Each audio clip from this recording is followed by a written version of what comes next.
Vamos a ir al libro de Filipenses, capítulo 2. Libro de Filipenses, capítulo 2. Y vamos a ver los versículos 14 y 15. Del 12 al 18 es una porción de este libro, pero estamos viendo por sección. Y esta parte, ahora este mensaje va a basarse en versículos 14 y 15.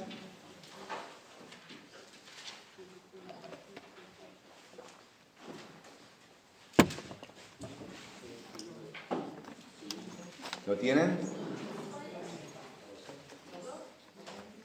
Filipenses capítulo 2, versículos 14 y 15. Vamos a leerlo. Lo leemos en voz alta. ¿Les parece todos juntos? Versículos 14 y 15. A la cuenta de 3, 1, 2, 3. Haced todo sin murmuraciones y contiendas, para que seáis irreprensibles y sencillos hijos de Dios, sin mancha, en medio de una generación maligna y perversa, en medio de la cual resplandecéis como luminares en el mundo. Ok, nosotros estábamos hablando acerca del mensaje de Filipenses, acerca de una carta dirigida a una iglesia, la iglesia de Filipos. Y Pablo hace una exhortación, un llamado a qué cosa que haya en la iglesia, a la unidad entre los hermanos. Y vimos que él, es en los primeros versículos del capítulo 2 y también los últimos versículos del capítulo 1, se ve eso. Pero él argumenta a algo para que haya unidad, unidad entre los hermanos. ¿Qué es? Le pone como ejemplo máximo ¿a quién? A Dios, a Cristo. Y dice, haya pues en vosotros este sentir, este pensamiento, esta actitud mental, que es humildad. Es humildad. Y entonces, si no hay humildad entre cada uno de los que estamos aquí presentes, jamás va a haber unidad. No puede haber unidad si no hay humildad. Entonces, Pablo dice eso, que Jesús se despojó a sí mismo, Él no se aferró a sí mismo, se despojó a sí mismo y se humilló a sí mismo hasta la muerte y muerte de cruz. Él para ser obediente al Padre. Entonces, Pablo dice, bueno, ustedes, por cuanto teniendo este ejemplo máximo de nuestro Señor, ustedes también deben ser humildes en esta manera. Primero, en ser obedientes, que vimos en los versículos 12 y 13, que ellos debían ocuparse en su salvación. ¿Cómo? Con temor y temblor. No trabajar, ocupar significa trabajar, no trabajar para su salvación, porque la salvación no es por obras, sino es por fe, sino trabajar en su salvación, con temor y temblor. Y después, ahora vamos a ver que un cristiano practica la humildad en el sentido en su forma de hablar, en cuidar su forma de hablar. Y vamos a profundizar eso, pero lo practica de esa manera. Y también lo practica al depender de la palabra de Dios. Y eso lo vamos a ver el domingo que viene, al depender de la palabra de Dios, o al depender de la Biblia. En versículo 16 se ve. Pero en esto, en cuidar, el creyente practica su humildad al cuidar su forma de hablar. Y vemos que versículo 14 dice, haced todas las cosas sin murmuraciones y contienda. Entonces, y versículo 15 dice que el creyente resplandece en este mundo como un luminario. O sea, el mundo está oscuro y un farol está allí para dar luz. Entonces el creyente resplandece. Y los cristianos que practican la humildad resplandecen en el mundo. Los cristianos que practican la humildad resplandecen en el mundo.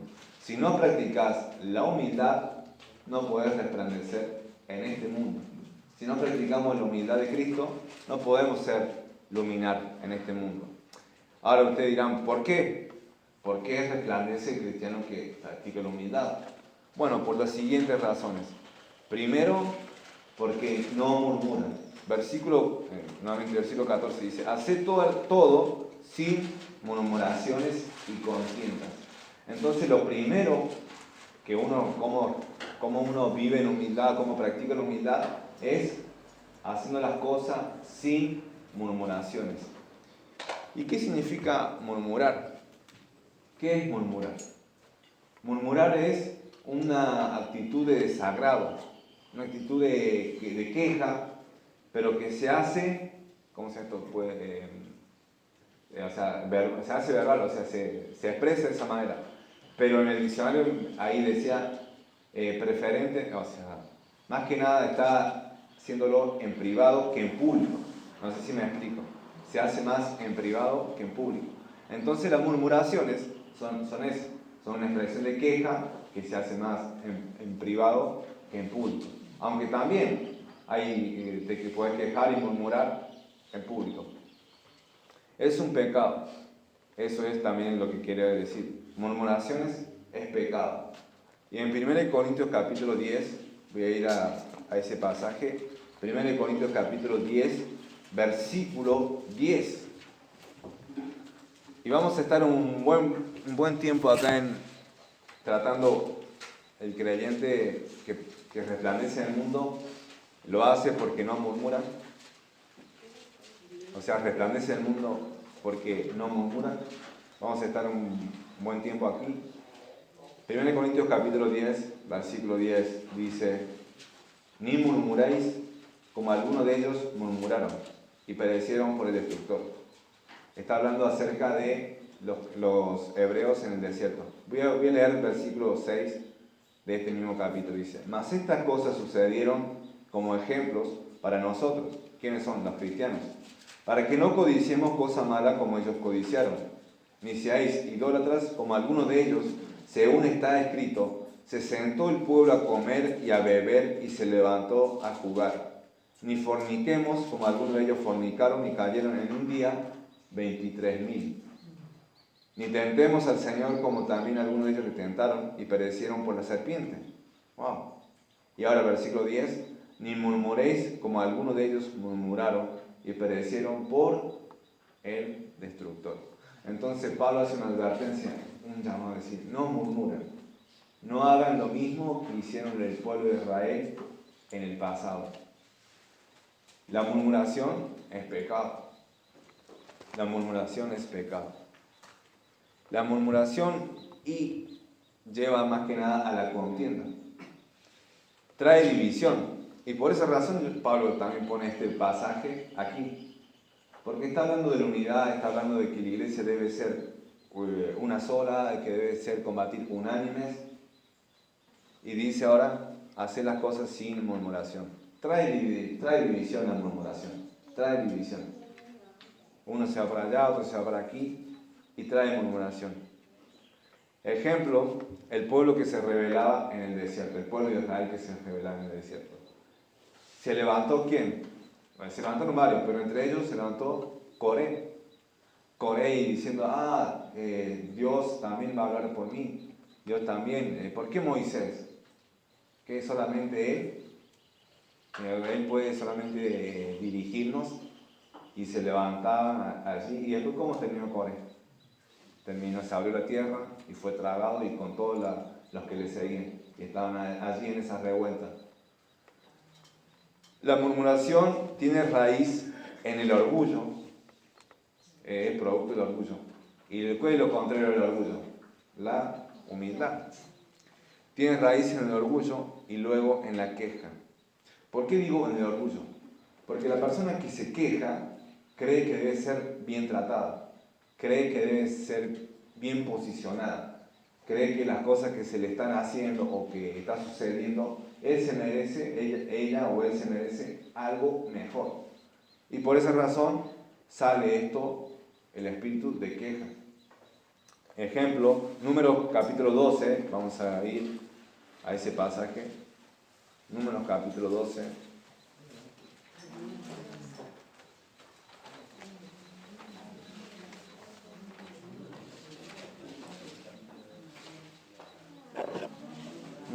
capítulo 12, dice, versículo...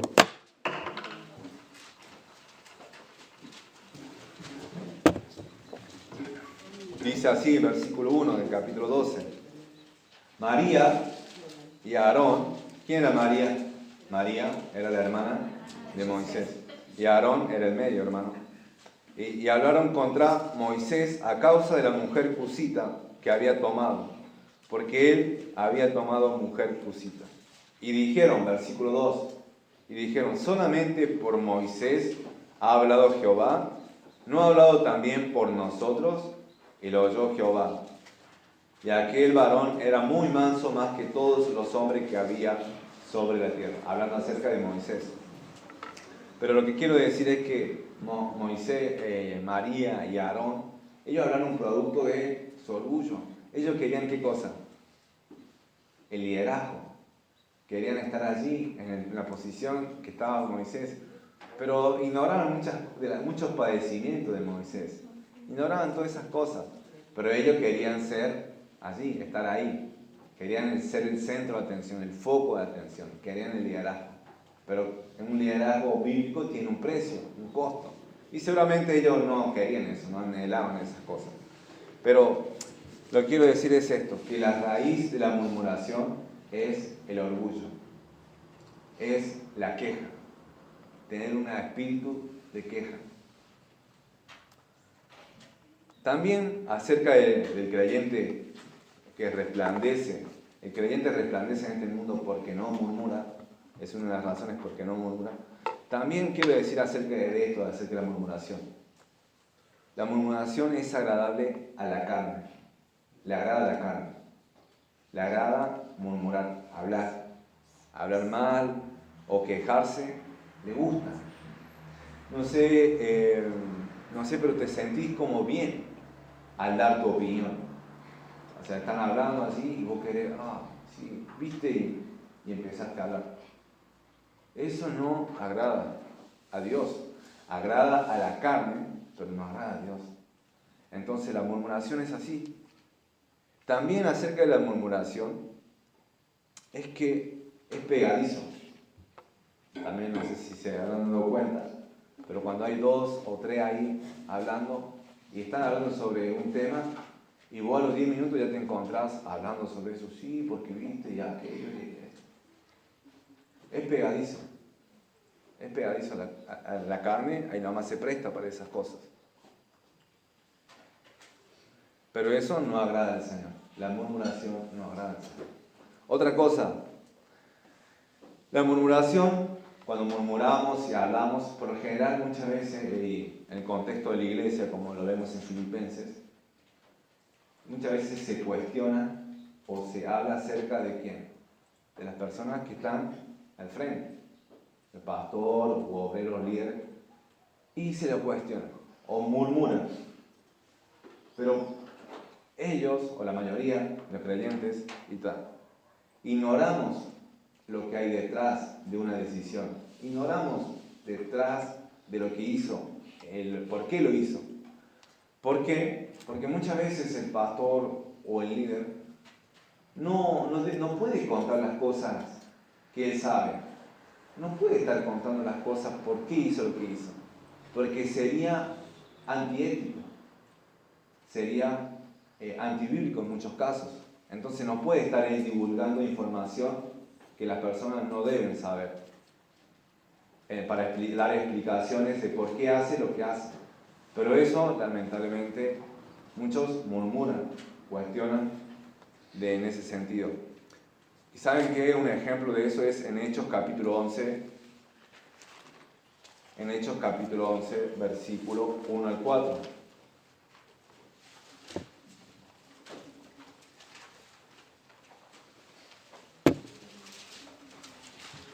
Hechos capítulo 11, versículo 1 al 4. Dice lo siguiente. Hechos capítulo 11, versículo 1 al 4 voy a leer. Dice, oyeron los apóstoles y los hermanos que estaban en Judea, que también los gentiles habían recibido la palabra de Dios. Y cuando Pedro subió a Jerusalén, disputaban con él los que eran de la circuncisión, diciendo, ¿por qué has entrado en casa de hombres circuncisos y has comido con ellos? Entonces comenzó Pedro a contarles por orden lo sucedido, diciendo, y le explica ahí la historia. ¿Qué historia era?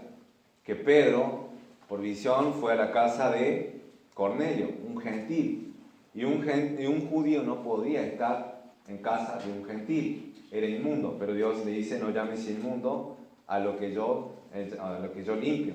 Entonces, lo que quiero decir es esto, que ellos no sabían o si sabían, se habían enterado, lo que ellos estaban haciendo, lo que era su foco de atención, o su punto, era que, Pedro se juntó con los gentiles. Pedro comió con un gentil, con un centurión romano. ¿Cómo va a ser eso? ¿Cómo se va a sentar con un judío, con un gentil, con un romano? ¿Cómo? ¿Qué no sabe la ley? Ellos estaban interesados en esas cosas. No estaban interesados en que Cornelio recibió a Cristo y que su familia también recibiera a Cristo. Eso era el motivo de gloria. Ese era el motivo para la alabanza. Pero ellos, como no sabían esas cosas, Pedro le empezó a contar. Y después al final, en versículo 17 de este mismo capítulo, dice, si Dios pues les concedió también el mismo don que a nosotros, que hemos creído en el Señor Jesucristo, ¿quién era yo que pudiese estorbar a Dios? Y versículo 18, entonces, oídas estas cosas, callaron y glorificaron a Dios, diciendo, de manera que también a los gentiles ha dado Dios arrepentimiento para vida. ¿Entendieron más o menos? Que muchas veces nosotros hablamos o murmuramos y sin saber, sin conocer toda la información. ¿Por qué nuevamente? Porque le gusta la carne. Y nosotros presuponemos muchas cosas que en realidad no sabemos toda la información. Entonces, Pedro tuvo que contarle eso. Pero hay muchas veces donde uno no cuenta, no tiene que comentar. ¿Por qué? Nuevamente por eso, porque hay información que es personal, confidencial, y no puede estar divulgándolo a todos. Entonces, la murmuración no sabe toda la información. Y también, como dije, la murmuración es producto de ¿qué cosa? De queja, producto del orgullo. Es lo más fácil murmurar. Es lo más fácil hablar mal que trabajar. Es más fácil decir, ¿por qué no hizo esto? ¿Por qué no hacer aquello? Que ponerse en el mismo lugar de esa persona y hacerlo. Es más fácil eso. Es más fácil quejarse. Es más fácil quejarse. ¿Por qué? Porque no excusa. No excusa de las cosas, de nuestra responsabilidad. Yo cuando era niño, fui adoptando eso, quería ir al cine y no podía ir al cine. No sé cuánto estaba la entrada, seguramente 3 pesos, 4 pesos, pero era un montón seguro. Cuando quería comprarme en el recreo un pebete, una coquita o un bagio, y con 10 centavos no te podías comer. Te podías comprar una cosa con 10 centavos, pero no te alcanzaba. Te alcanzaba para un alfajor fulvito, así, ya está, no pida más. Pero bueno, gracias a Dios me alcanzaba. Pero después también, quería yo una zapatilla Nike. ¿Y qué me compran? La topper de lona. Así que, bueno, no estoy hablando mal. Pero ¿qué quiero decir esto? Que después cuando yo fui creciendo, siendo adolescente, todas esas cosas, yo iba diciendo, la familia que me tocó, la casa que me tocó, la situación económica que me tocó, esto. Y después, cuando vos ya te haces grande, ¿quién tiene la culpa? ¿Quién tiene? El otro, los demás. Y uno como que dice, no, yo no tengo nada de culpa. En mí no hay nada. Pero me di cuenta que el problema no está en el otro, no está en las circunstancias, no estaba en mis padres. Mis padres hicieron, si bien no, eran lo mismo que cualquier otro, vieron lo que podían, pero no estaban en eso. Estaban ¿en dónde? En uno. En uno. Entonces, y cuando empecé a conocer a Cristo, empecé a leer su palabra y ver que el gozo no nace, no se basa en qué, en las circunstancias, no se basa en las cosas que tenés o no tenés, se basa en tu posición en Cristo. Y si yo soy hijo de Dios y lo soy, entonces es motivo de gozo, amén. Y si vos sos un hijo de Dios, tenés que gozarte en esa condición, porque no todos lo son. Así que, primero, el cristiano que practica la humildad, los cristianos que practican la humildad resplandecen en el mundo por esto. ¿Por qué no murmura? Porque no murmura, no se queja. Segundo, porque es irreprensible. Segundo, porque es irreprensible. Es una persona, no es una persona que es perfecta, no es una persona que no tiene pecado o que no comete pecado. Esa persona, ¿cómo se llama? Jesucristo. Nunca cometió pecado, no salió ninguna injusticia en su boca, nunca hizo pecado. Pero sí, acá cuando dicen Filipenses capítulo 2, versículo 15, dice, para que seáis irreprensibles y sencillos, hijos de Dios sin mancha. Para que seáis irreprensibles. Quiere decir una persona que es intachable. ¿Como quién? Como Daniel. Daniel capítulo 6, versículo 4. Si lo quieren buscar, amén. Y si no, escúchenlo, presten atención. Daniel capítulo 6, versículo 4. Daniel empezó a ocupar una posición elevada por el rey. El rey le dio una posición elevada a Daniel. Y habían otros que estaban igual que Daniel, otros 2, otros 3, que estaban en la misma posición. Y ellos querían atacar contra Daniel. Daniel capítulo 6, versículo 4. Dice lo siguiente. Entonces los gobernadores y sátrapas buscaban ocasión para acusar a Daniel en lo relacionado al reino. Pero que la continuación de este versículo dice, mas no podían hallar ocasión alguna o falta, porque él era fiel y ningún vicio ni falta fue hallado en él. Entonces buscaban ocasión para acusarle, pero la gente se vio fracasado en ese intento. ¿Por qué? Porque Daniel era fiel y no había ninguna falta en él, en que podían hallarle. Tuvieron que ir relacionado a su ley, a su fe, que era la oración, que él oraba a Dios. Pero ese continúa la historia. Pero es eso a lo que me refiero. No estoy hablando acerca de perfección, porque nadie va a ser perfecto. Pero sí estoy hablando de que podemos vivir una vida irreprensible como Daniel la vivió. Un ejemplo. Entonces, cuando uno no murmura y cuando uno no pelea, no anda contendiendo, uno va a ser irreprensible. Va a ser irreprensible y sencillo. ¿Saben lo que significa sencillo? Significa sin mezcla. Sin mezcla. Es puro. Es algo puro. Es algo consistente. Entonces, cuando uno murmura y discute, ¿qué pierde? Pierde su pureza. Pierde su santidad. Cuando uno murmura y contiende y pelea, pierde la irreprensibilidad. Pierde la irreprensibilidad. Es por eso que murmurar y contender socava nuestra santidad. Y debemos tener cuidado en cuanto a eso. Acá la palabra de Dios dice, para que seamos irreprensibles y sencillos, ¿qué cosa? Hijos de Dios sin mancha. Nuestra posición, ¿cuál es? Ser hijo de Dios. Si aceptaste a Cristo como tu Señor y tu Salvador, ¿qué es lo que sos? Sos un hijo de Dios. Entonces, esa es tu condición, ese es tu estado espiritual. Y acá dice, un hijo de Dios sin mancha. Sin mancha.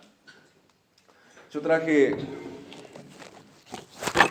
unas camisas Son para vender.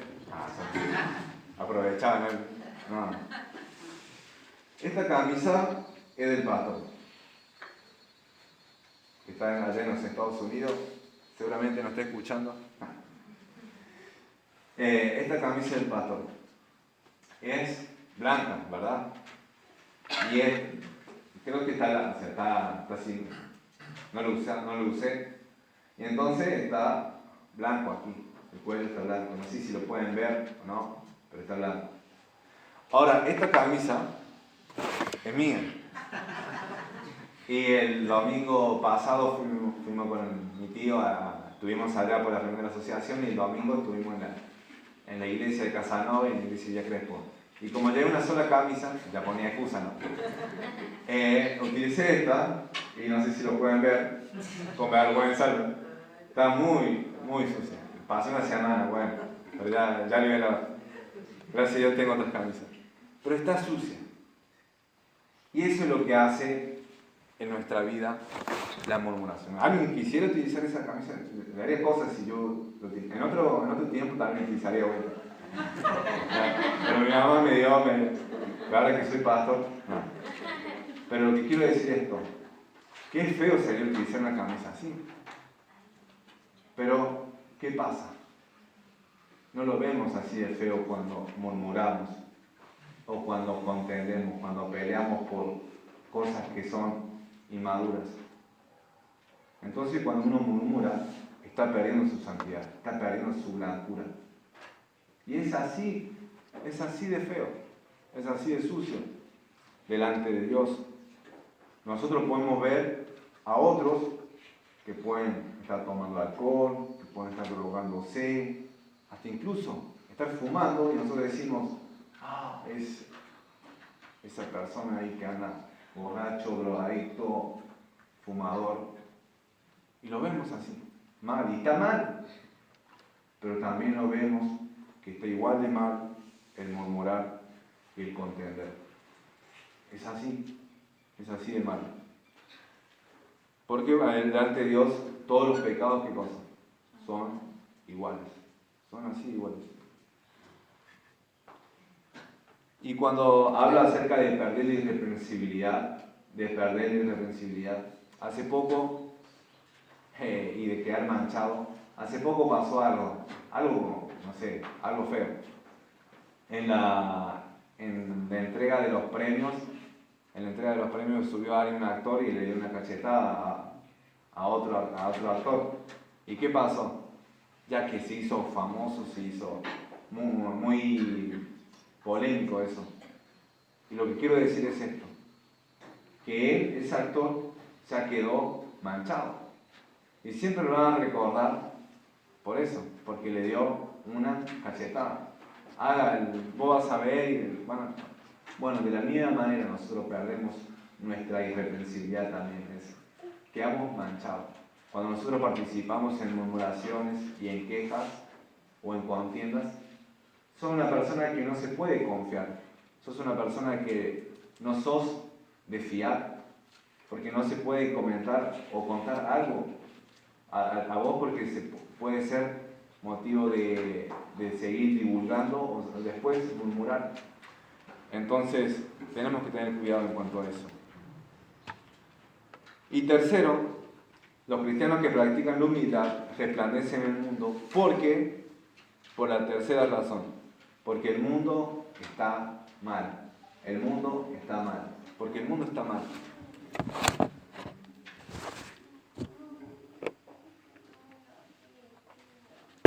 Dice esto en versículo 15, para que seáis irreprensibles y sencillos hijos de Dios, sin mancha, en medio de una generación maligna y perversa, en medio de la cual resplandecéis con luminares en el mundo.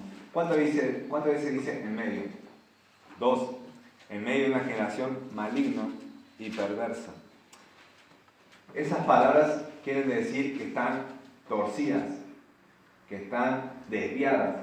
Cuando dice malignas, están torcidas, están desviadas. Y perverso también está relacionado a corromperse. Entonces el cristiano vive en medio de una generación que es maligna y perversa. Y también El cristiano vive en un mundo que está en la oscuridad. Por esa razón, Él resplandece.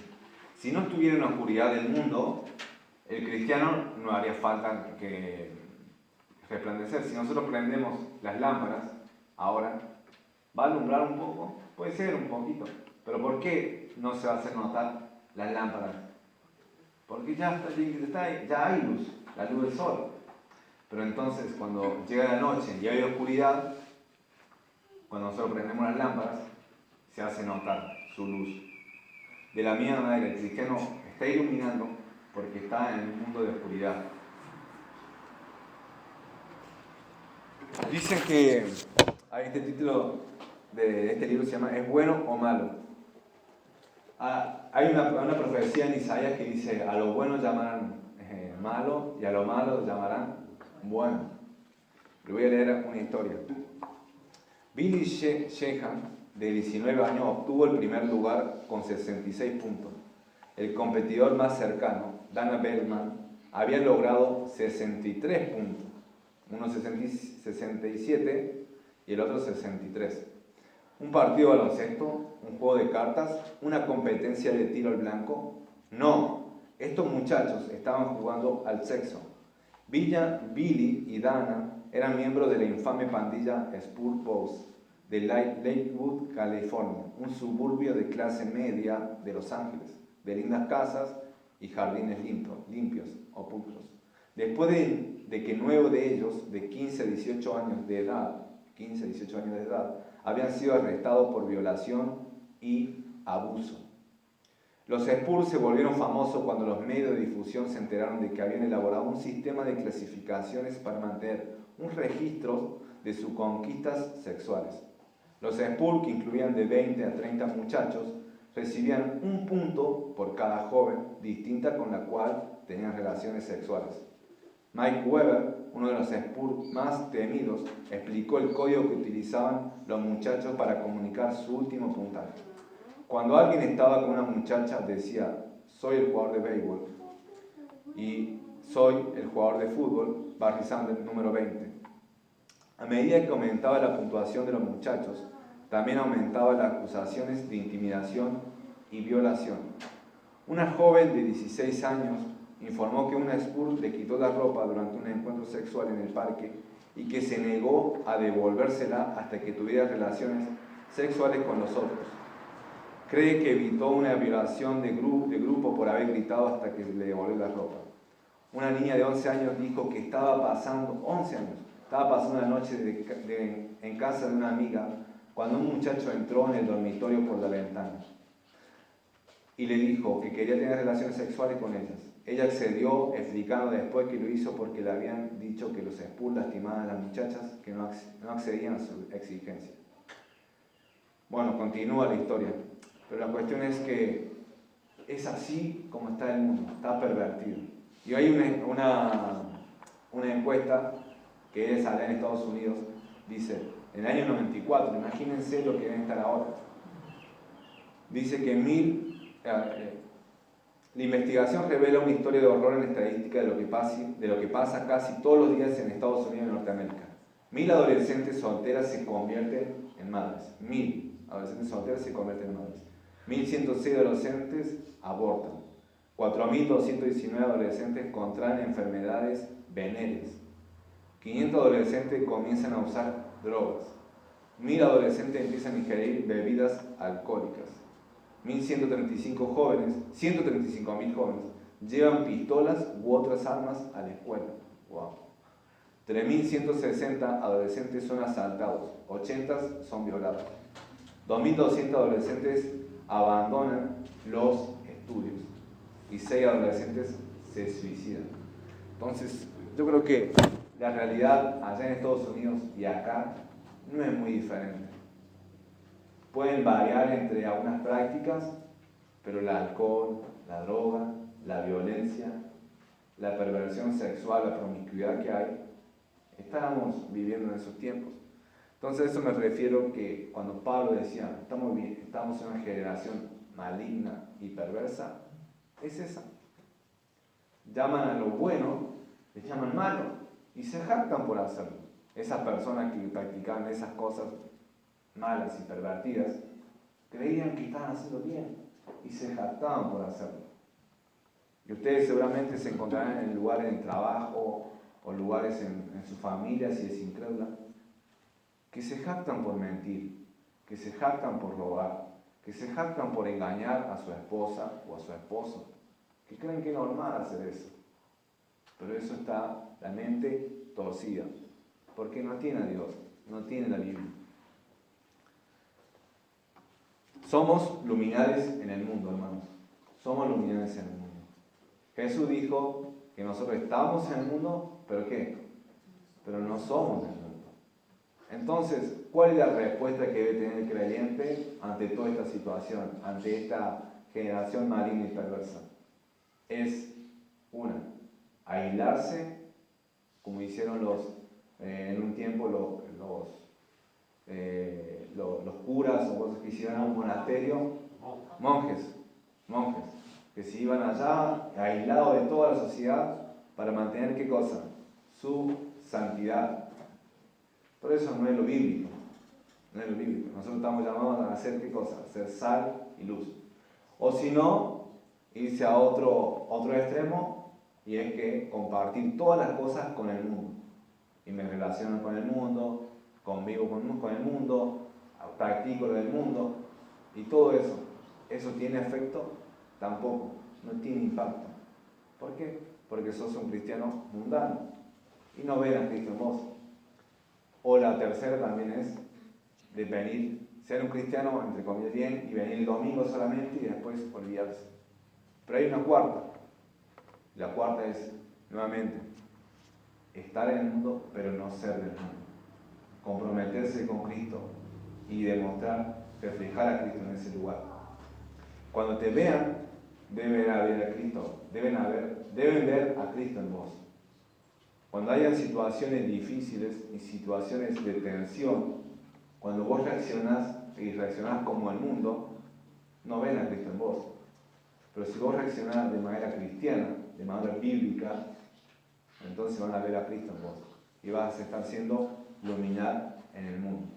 La honestidad, la humildad, el amor, la bondad, la justicia, la ética al hablar y todas esas cosas. El mundo ya pareciera que hubiera perdido por completo, pero estamos nosotros, que si vivimos bíblicamente, la vamos a reflejar en nuestra conducta. El mundo está mal y no da para pelear entre nosotros. Dijo Pablo en esta carta, que nosotros debemos combatir unánimes por la fe del Evangelio. Unánimes. Es decir, si no hay unidad, no van a combatir unánimes. Entonces, cuando hay un enemigo en común, las otras personas se van a unir para pelear contra ese enemigo. Y el enemigo no es acá entre los hermanos, y aún incluso no es el vecino. El enemigo es Satanás. El enemigo es el sistema en sí, sistema anticristiano, con todas estas filosofías o ideologías como la LGBT, la educación sexual y el aborto y todas esas formas de pensar. Esos son nuestro enemigo. Y también el enemigo está muchas veces en nosotros mismos, el yo, el ego, de querer hacer nuestra propia voluntad y no la voluntad de ¿quién? De nuestro Padre Celestial. Así que, hermanos, termino con esto. Cuando hay un corte de luz, ¿qué es lo primero que hacen ustedes? Se ponen sí, si es de noche, agarrar, depende del celular, que me acuerdo que tenía Motorola, lo hacía así, ya se prendía la linterna, y empezás a ver para dónde está, lo primero que busco es la comida.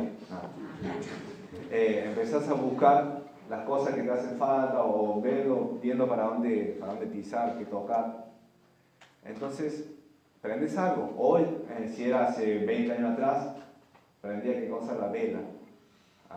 Prendía la vela para alumbrar. Cuando nosotros murmuramos y andamos peleando, discutiendo por cualquier cosa, estamos apagando esa luz. Estamos apagando. No estoy hablándole de fornicación, no estoy hablándole, aunque eso es pecado, fornicación, adulterio, el robar, el mentir, el no sé, enojarse, pelearse. Estoy hablando acá, de la boca, murmuración, el quejarse. Cuando nosotros actuamos de esa manera, estamos perdiendo nuestra santidad y no estamos reflejando la luz de Cristo en este mundo. Así que este desafío que fue puesto para la iglesia de Filipos también está para nosotros. Y quiero también terminar que si, por ejemplo, si te hago esta pregunta, si hoy morís, si hoy morís, ¿dónde crees que vas? ¿Dónde crees que vas? ¿Crees que vas a ir al cielo?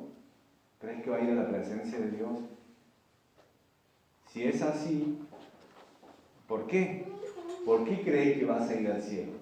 ¿Por qué crees que vas a estar en la presencia de Dios? Puedes decir, porque vengo a la iglesia, porque asisto a las reuniones, porque me bauticé, porque, no sé, hice cosas buenas, porque no le hago mal a nadie. Eso es lo que escucho siempre, no hago mal a nadie. Pero en la Biblia no dice que vamos a ir al cielo por hacer esas cosas. No dice la Biblia en que la persona que se bautiza va a ir al cielo por eso, o que va a la iglesia va a ir al cielo por eso. La Biblia dice que la salvación es por fe, no por obras.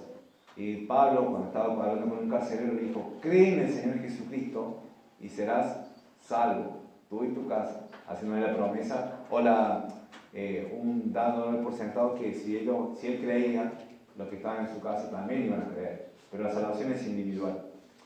Lo que quiero decir esto, es por fe en Jesucristo que vas a poder ir al cielo. No es por tus obras. Así que te animo a que si no has creído, no has confiado verdaderamente, que lo hagas.